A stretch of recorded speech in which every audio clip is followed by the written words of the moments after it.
One could argue that there has truly never been anything like Facebook. The undeniable king of social networks took the web by storm several years ago and has since become a household name. Almost everyone has a Facebook account, and about 3/4 of all US adults check it regularly. There is simply no other platform so consistently and universally used all around the globe. For many businesses and organizations, their Facebook presence has replaced their actual website, at least in importance, because more people are likely to interact and receive updates there. Is there a blackout in your city or an emergency in your local area? There's a good chance that the power company or news agencies will be posting updates on Facebook more quickly and consistently than on their own websites. Why? Because that's where everybody is. And you need to be where your audience is. Facebook has done an excellent job of developing an environment where people stay inside the platform. Although links to the outside are easy to create, it's now just as easy and perhaps more beneficial to keep things inside Facebook. For example, until a couple years ago, most people who wanted to share videos did so by linking to a YouTube video.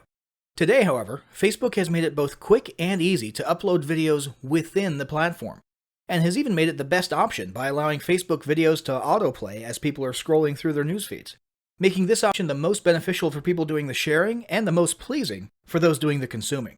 And that's just one example of the things Facebook has done over the last couple years to keep people and businesses inside the platform.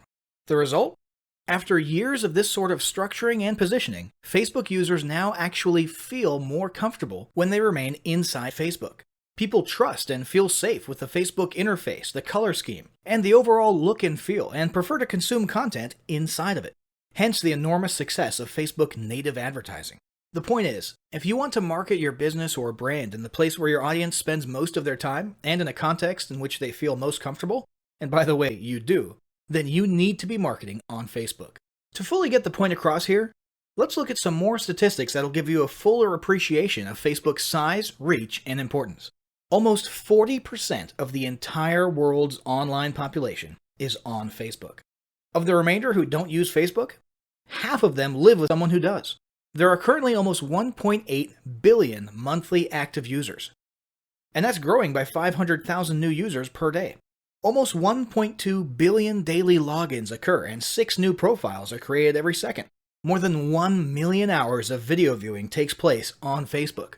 Over 250 billion images have been uploaded, which boils down to about 350 million images per day. And just in case you were wondering about the level of engagement, Facebook users generate 4 million likes, 510,000 comments, and 293,000 status updates per minute. With a growing and engaged user base like that, it's no wonder more than 40% of marketers report that Facebook is a critical part of their business. The question is, how do you make it work for you?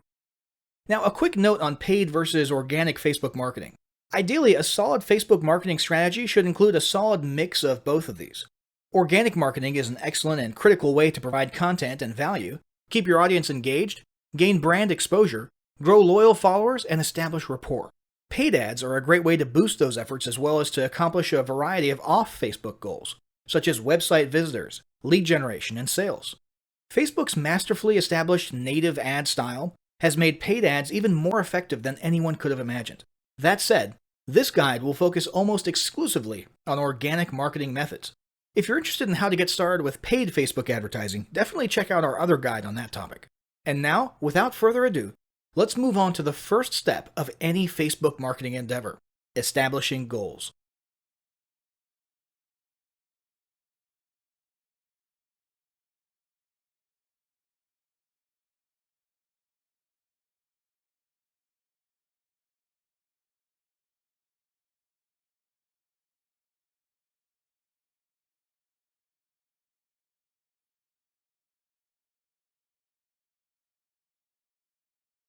Establishing marketing goals is critical to the success of your Facebook marketing. Countless entrepreneurs and businesses have set up a Facebook presence, made a few posts, and then let it sit untouched for months or even years.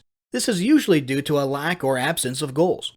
So before you even begin establishing any sort of Facebook presence or strategy, you need to establish clear marketing goals. Your goals should be specific, measurable, and attainable. They can be long-term, short-term, or a mix of both. Deadlines and milestones can be helpful as well. Let me give you an example. I want to increase my social following would be an example of a bad goal that will likely result in your marketing efforts petering out after a while, because there's no specifics or milestones. On the other hand, I want to gain 1,000 likes by Christmas is an example of a good goal. It's specific, measurable, and certainly attainable.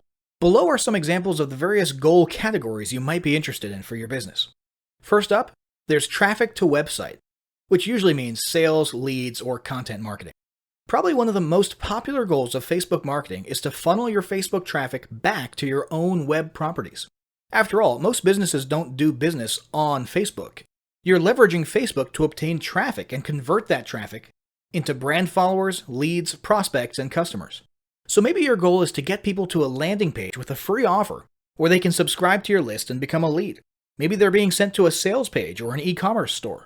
Maybe you just want to do some content marketing and send them to your blog. Whatever the case, the end goal for a lot of businesses will likely be bringing Facebook traffic away from Facebook and over to their own web properties. Next, let's look at the social following goal, which we also refer to as Facebook as autoresponder. In this goal category, your aim is to build a large number of followers. This usually means likes in the case of a business or brand page, or it could mean friends if you're focusing on your personal profile. The reason we also refer to this as Facebook as autoresponder is because the main sought-after benefit here is to increase the number of people who will see your posts in their newsfeed. In this sense, your Facebook posts become similar to sending out email broadcasts via your autoresponder. It should be noted that Facebook has recently adjusted its algorithms in such a way that people tend to see less posts from businesses they've liked. This means a much smaller percentage of your followers will actually see your posts in their newsfeeds today than did in the past. Still, if you grow a large enough community, this can still be very beneficial, and if your content is engaging enough to get a lot of traction in the form of likes, comments, and shares, you can significantly increase the range of your organic reach into people's newsfeeds. Next, there's passive presence. Some businesses might have purely passive goals. Simply being present and discoverable inside of Facebook is a benefit that has wider appeal and greater utility than you may think. In many cases, a company's Facebook presence might supersede or even totally replace what was once the role of a website. Your business's phone number, address, directions, hours of operation, mission statement, and so on can now all be found on a Facebook page. And depending on your audience, that might be where most people seek you out, rather than your website. The ease of posting announcements, updates, photos, and other content without relying on a web developer or having to use a web building platform also makes Facebook pages an attractive alternative to the traditional website model. This same approach can also be used for events, communities, and brands. Next, let's talk about brand awareness. Another goal that's less thought about might be spreading brand awareness and recognition. If you're just starting out, there's a good chance your brand might be in need of a jump start. If nobody's ever heard of you, a great way to increase recognition is to simply create and share unique, helpful, or entertaining content and get your name, logo, and overall brand identity in front of as many eyeballs as possible, as many times as possible. If this is your goal, you want to avoid being salesy in the beginning. Ensure you're focused almost entirely on posting helpful, relevant, or entertaining content. Next, there's expanding existing audiences. If you've already got an audience, your goal might be to make it bigger. This can be done via several social marketing methods. Sharing viral content, either curated or created yourself, can lead to a huge increase in your Facebook audience. Recently, a restaurant in Southern California released a 60-second video with shots of people enjoying their signature menu item, an enormous T-bone steak topped with melted cheese, and it went viral in one day. They had already garnered a respectable audience prior to the video, but after the video, their Facebook audience and engagement skyrocketed, and so did their foot traffic. Although creating your own viral content like that can be great, if you don't have the time or the means to do so, you can simply leverage existing content that's already proven itself to be viral by curating or resharing it with your own comments or angle added to it. Also, a few humorous images and memes can't hurt either. Other ways to expand existing audiences can include contests, sweepstakes, and gamification. Assuming your offers and prizes are compelling enough, incentivized sharing can be very effective. Just ensure your methods are permitted by Facebook's terms of service. After that, there's enhancing or repairing public relations. Do you want to set your company apart in the public eye? Do you want to associate your brand with feelings of goodwill and community involvement? Did you accidentally spill a ton of crude oil into the Gulf of Mexico and kill a bunch of fish? If any of these apply to you, then enhancing or repairing your public relations could certainly be a good Facebook marketing goal for your business. You can bet that when a certain major energy giant had an oil spill on its hands a few years ago and became public enemy number one, They went into PR repair overdrive. They were literally hated by almost everybody, and their business could easily have disappeared off the face of the earth. But instead, they handled it masterfully and began pouring millions, if not billions of dollars into massive PR campaigns to improve their image and highlight their commitment not only to fixing the mess, but to the environment in general. This PR campaign lasted years, was very effective, and you can bet they leveraged social media platforms like Facebook as well. But it doesn't take a humiliating public catastrophe to make PR enhancement a good idea. This is a goal that any business can engage in. Non-sales related campaigns can include photos or videos that foster positive values and goodwill, or even involvement in social movements or noble causes. A quick note about the social movements: be careful not to alienate half of your prospects. Although you may be super passionate about something and it may seem like it's worth putting your company out there in association with a certain cause, there's a good chance that a month later when you sit down to do your bookkeeping, you're going to regret it. So just be careful how you go about that. Here's some more ideas. Did your business recently donate to a charity? Build a school in a third world country? Serve food at a local pantry? These are all things to post about for the sake of PR. These don't necessarily need to be about things that your business participated in. They can be content about general things like a heartwarming video about helping the poor or caring for the elderly. Special holidays like Christmas, Thanksgiving, or Mother's Day also present opportunities to leverage emotions, foster goodwill, and enhance your PR. Finally, there's market research. A hugely beneficial goal of Facebook marketing is market research. If you're just starting your business or going down a new path, Facebook can be an excellent place to learn more about your audience and your market. This can be done in a structured way with things like surveys and questionnaires, or in a less structured way by simply engaging with your audience, commenting, asking questions, and so on. Also, lurking or conversing in Facebook groups related to your industry can teach you a ton about what your customers want and who they are. Beyond that, you can monitor your competitors' pages and groups to see what their customers like and what they're complaining about, so you can adjust your business accordingly. Creating your own group and engaging within it is another great way to get a constant stream of market data and audience data flowing into your business. Ultimately, your goal should be to come up with 1 or 2 ideal customer avatars that you can then base your marketing and product development on. All the goals you've learned about in this section require some sort of presence on Facebook. Your Facebook presence can take various forms, and that's what we'll discuss next.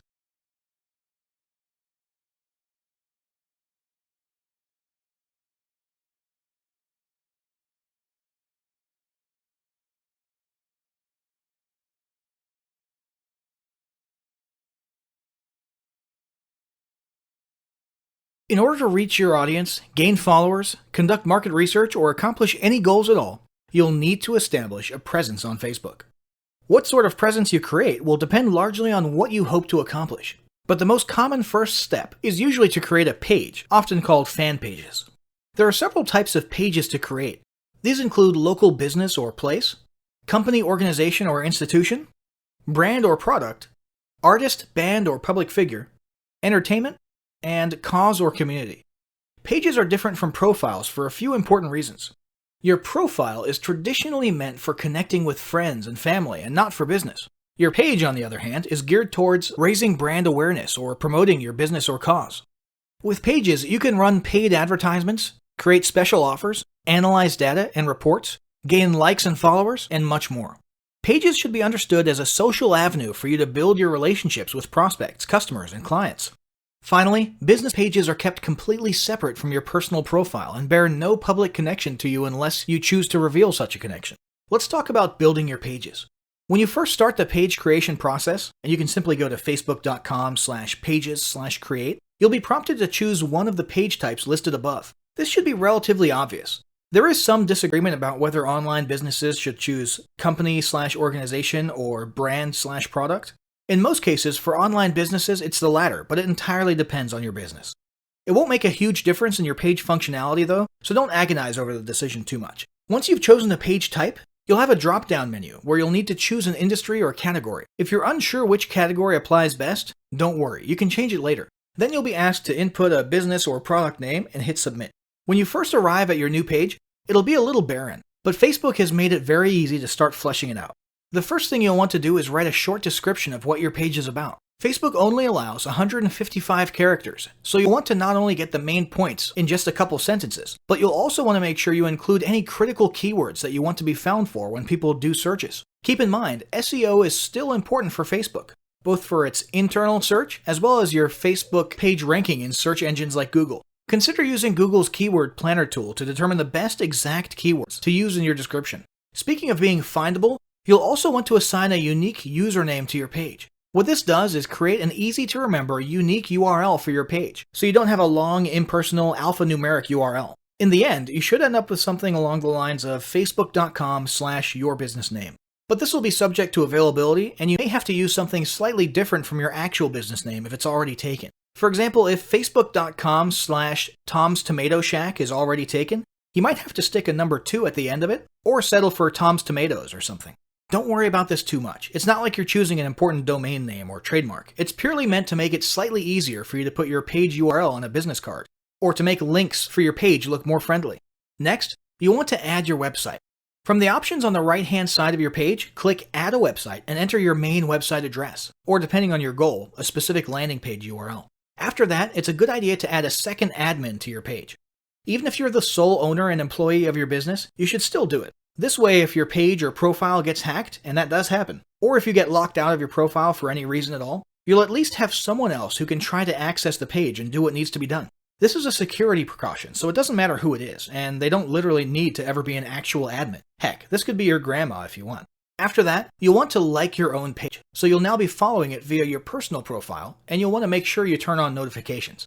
Now you'll want to start visually completing your page. First, you'll want to add a square profile image. This can be an image of you or your logo, or whatever you want people to see associated with your brand. In addition to being visible on your page, this will also be the avatar image that accompanies your comments and activity on Facebook when you're posting or commenting as your business. Once that's done, you'll want to add a horizontal cover image. If you don't have a horizontal image to use for your cover, you can either create one yourself via a tool like Canva, or you can pay someone on Fiverr to make it for you. Next, go to Edit Your Page Info to adjust your page details. Here you can add categories, descriptions, contact info, location, legal disclaimers, and so on. Then, go to See All Information and see if there's anything else you want to add, such as awards, privacy policy, and so on. Finally, you'll want to add a call to action button to the top of your page. This CTA button can be for booking services, contacting you, purchasing or shopping, downloading something, or even a generic Learn More. After choosing one of these categories, you'll have a choice of more specific CTA wordings to select from. Once your page is ready and looking the way you want it, you'll have an opportunity to start inviting friends to like the page or to start posting content to the page timeline. Now let's talk about another type of presence: groups. One option for establishing a presence on Facebook is to create a group. A Facebook group can be either public or private. These groups can be an excellent way to interact with your audience, share content, encourage them to interact with each other, and even start building a tribe mentality among your followers. Although groups can eventually take on a life of their own once you've got enough members in there, conversing, posting, and answering and asking questions, early on it'll be important for you to have a content posting routine to keep things fresh and moving. It may also be a good idea to appoint a moderator/admin to handle things on the inside. Be prepared. Groups can easily turn into a second customer support channel, and can also be a place where people think it's okay to dump their complaints or criticisms of your brand. Be sure to keep an eye on things in there. Try to foster a positive vibes environment, and have yourself or moderators on hand to delete or censor any comments that might harm your brand, and make it clear to members whether or not it's okay to handle customer service issues inside the group. And for the record, it's totally up to you, and in fact, handling customer service in groups publicly is becoming a bit of a trend lately. There's plenty of pros and cons to that, we're not going to get into it here. If you choose to make your group a no customer support zone, just ensure you get that message across kindly and gently, and use patience when reminding individual members about it. Remember, your whole tribe can see you here, and they will judge you on how you treat members. Let's talk about creating a group. To create a group, go to your Groups page and click the green Create Group button. You'll first need to name your group. This can be your business name or a spin-off of your business name. For example, if your group is centered around providing special training or advice on using a product, you might call it Your Product Name plus the word Masters, Experts, or Ninjas at the end of it. Each group needs to start out with at least one member.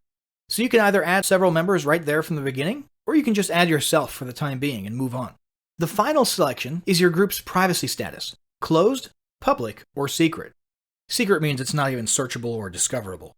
You can change this setting later, so don't worry about it too much right now. After you hit submit, you'll need to choose an icon for your group. Just pick whatever seems most relevant. Once your group is created, you can start fleshing it out by adding a cover photo and description.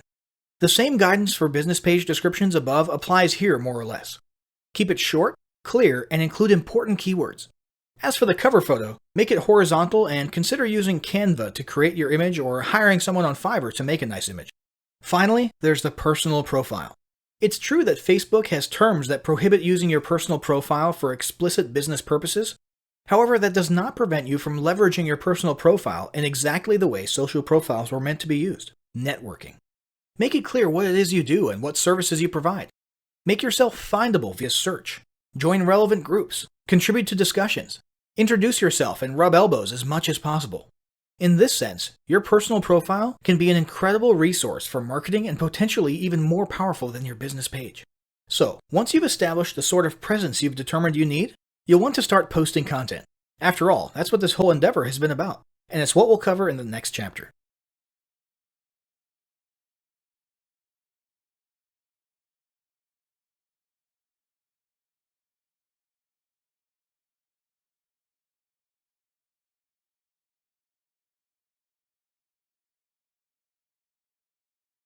Now that you've got your presence established, it's time to start cranking out some quality organic marketing content.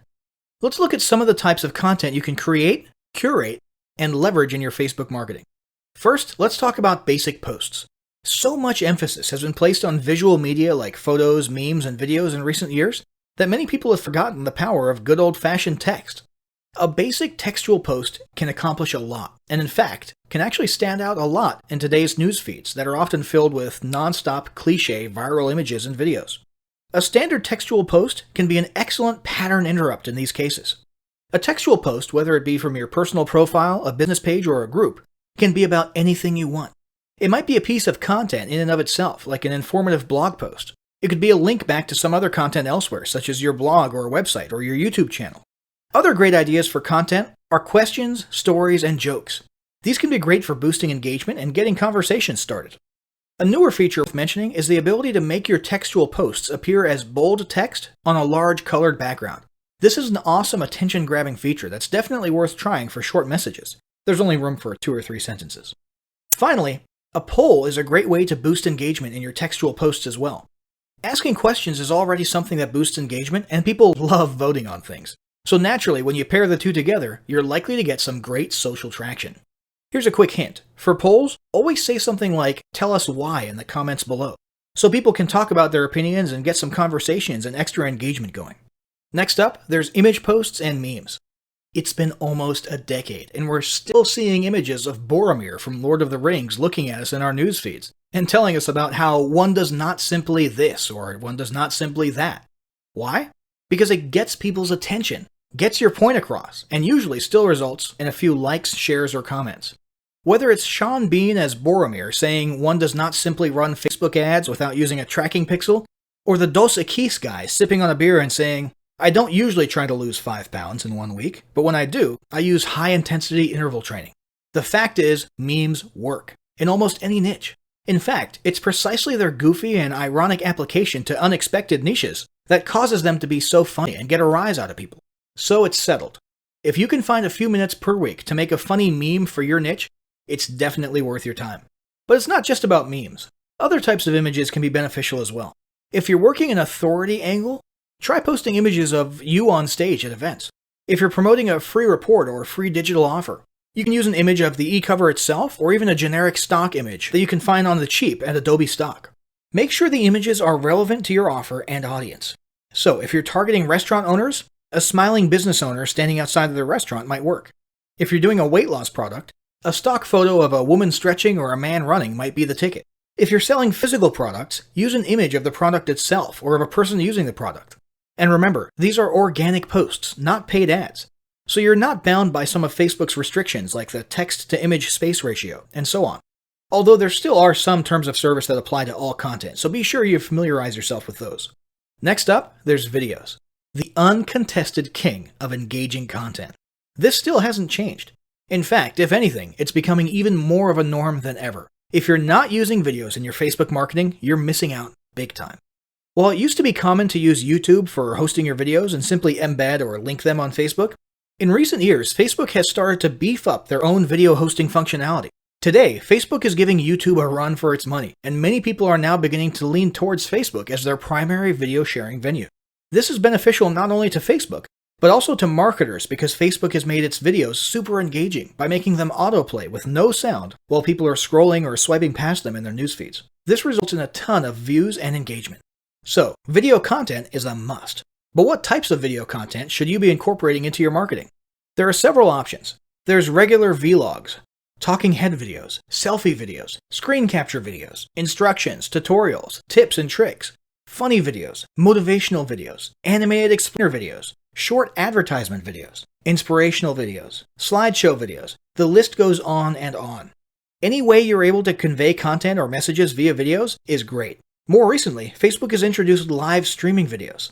You can literally host a live video feed or show and even invite others on for split-screen interviews and discussions from just about any device. All of these innovations in Facebook video sharing are helping to propel Facebook further into the video marketing spotlight, and it's not a trend you want to miss out on. Now let's talk about curated and repurposed content. Not all content needs to be created by you or your team from scratch. One very popular form of content marketing is content curation. This means finding existing content from someone else and simply resharing it yourself. This can be done simply by using the share button on Facebook to share other interesting or entertaining posts and add your own comment or commentary. Another way to curate content is to manually republish it. This can mean copying excerpts from someone else's blog, a news article, or a book, and so on. Just ensure you always attribute it to the author. For example, here's some great tips from the folks at such and such blog. And try to always put your own comments at the beginning or end and ask your audience what their thoughts are. This is a mutually beneficial form of content marketing because you're spreading the exposure of the other entity's brand, which they'll appreciate, while also posting content with almost no work required on your part. Another option for quick content publishing is to repurpose your existing content. Do you have ebooks, reports, or guides of your own? Why not take a chapter from one of your ebooks, tweak it at the beginning and the end, and publish it on Facebook? Heck, you could turn an ebook or report into a whole series of Facebook posts covering a whole week. Have a blog on your website with interesting articles and posts? Why not post a teaser or excerpt from each blog post, old or new, and a link to the post in question? Same goes for videos, podcasts, interviews, and so on. If you've been online long enough, there's a good chance you'll be able to repurpose a lot of your old content into Facebook posts. Now let's talk about boosting content. Although this guide is about organic content and not paid ads, it's worth mentioning that you can pay to give your organic content a little kickstart and increase the reach and exposure of it.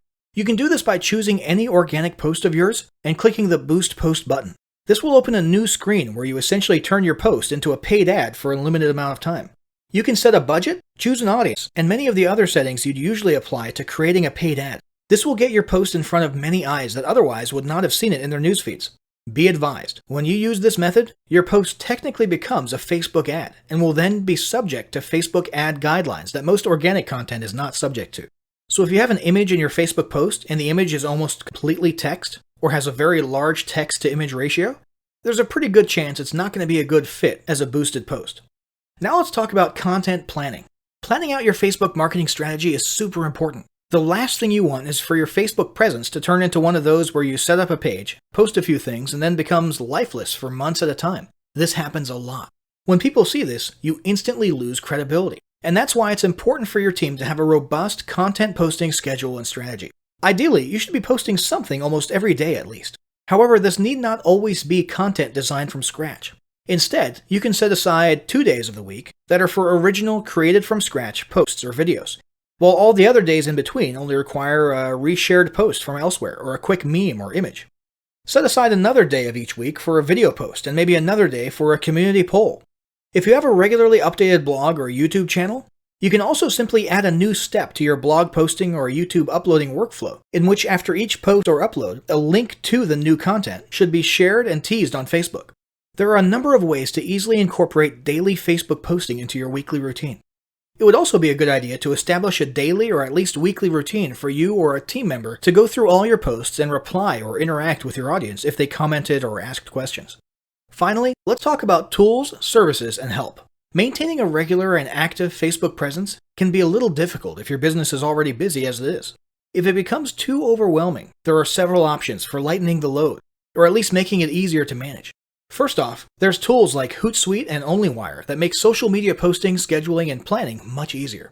If you'd like to have your content created for you, there are a handful of paid third-party services out there that will literally create and post content for you on a daily basis. $99 Social would be one example of this. You'd simply fill out a profile of what type of content you want and what industry or niche you're in, and let them take care of the rest. Finally, it might be worth it to hire a new team member specifically to handle your social media marketing, or delegate the responsibility to an existing team member who has time available to do it. This individual would be in charge of posting, commenting, replying, moderating, and so on. So, Facebook marketing is clearly an incredibly valuable and arguably critical part of any online business today. As you've learned in this guide, it can be a lot easier to establish a Facebook marketing strategy and routine than you may have previously thought. But none of it will count for anything if you don't start applying what you've learned right away. To that end, start implementing the steps of the following battle plan today. Step 1. Establish your marketing goals. Step 2. Determine what type of presence best fits your goals and create it right away. Step 3. Draft up a plan with your team for daily content posting and delegate the responsibility to one person. Alternatively, if you're a lone wolf, consider using the above-mentioned tools or services to lighten the load.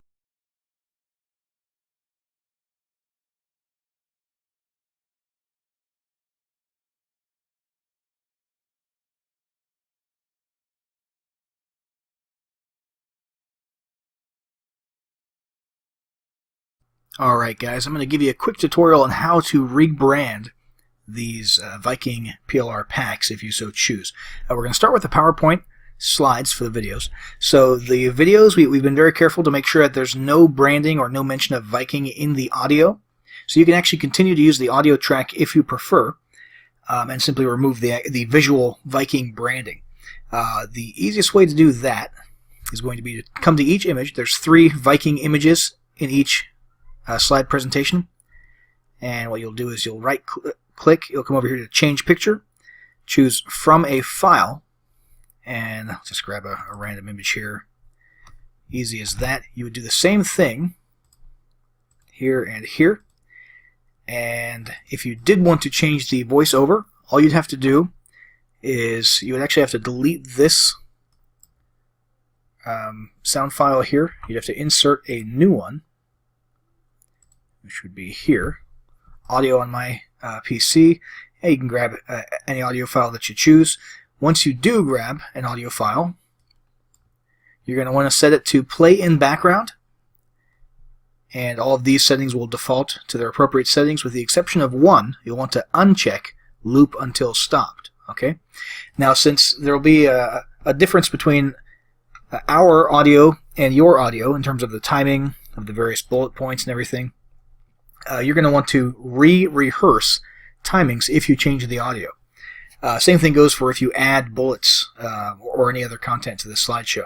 So what you'll want to do is come up here to slideshow, and you'll click rehearse timings, and this is basically what you'll do. You'll just click through as though you're going through an entire PowerPoint presentation. I'm on a 4K monitor, that's why the let me go ahead and turn this off.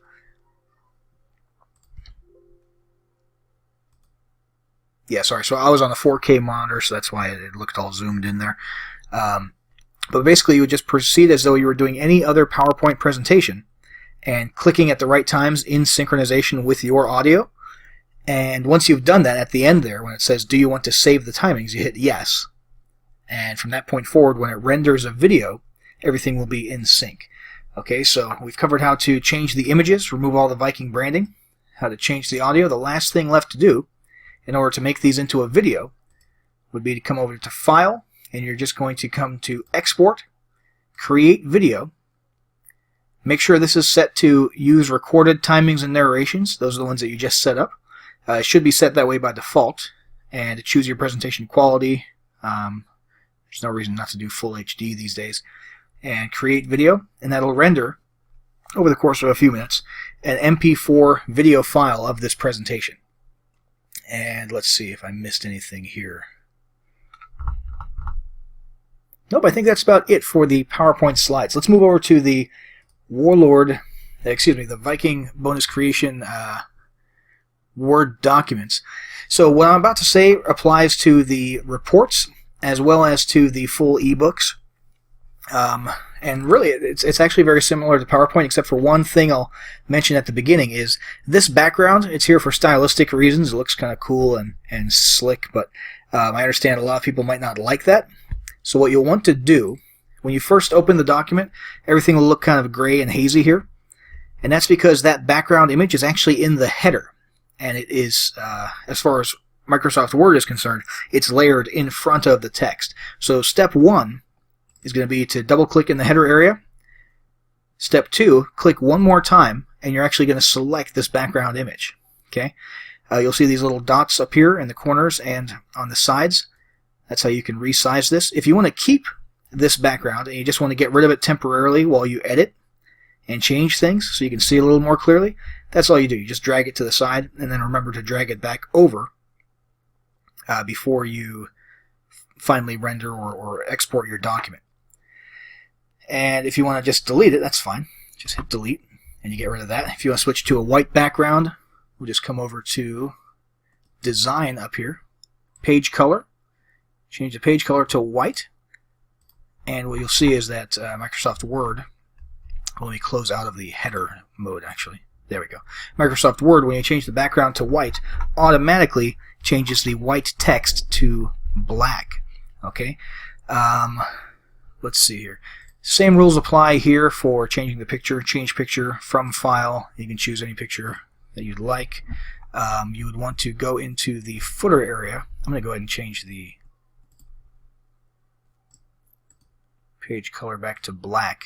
It's worth noting here that in the footer area it does not automatically change this text to black if you change the background to white, so you'll want to come in and manually do that.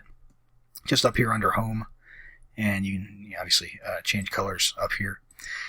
And you're going to want to come in here, obviously remove the Viking branding from this, replace this image, and look for any other references. There shouldn't be any other references to Viking branding with the exception of down here inside of the reports where it actually recommends that your customers or your leads grab the ebook inside of each of the reports. But you can always just do Control F and look for the word Viking, see if there's any other Viking branding that we missed. We made sure not to include any in the actual body of the document in the case of the ebooks. And that is about it for the Word documents, guys. I just want to reiterate, when you distribute this to your audience, it needs to be in PDF format. So you're going to come up here to File, and you're going to save as Adobe PDF. Simple as that. Same thing goes for the PowerPoints. You can only distribute the video files once you export it as an MP4. You cannot distribute the actual presentation slides themselves. Again, unless you upgraded and got the master transferable PLR rights, in which case you can sell PLR rights to these. But if you just got the standard package of our Viking PLR bundles, and you're just distributing these to end users under your own PLR rights, make sure that when you distribute, you're only dealing with PDFs and video files, not with any Word documents or PowerPoint slides. That's about it for the tutorial. Guys, if there's any information here that I didn't cover or that you don't understand about rebranding, feel free to send us a support ticket, and if necessary, we'll go ahead and update this tutorial and re-upload it to the members area. All right, thanks, guys.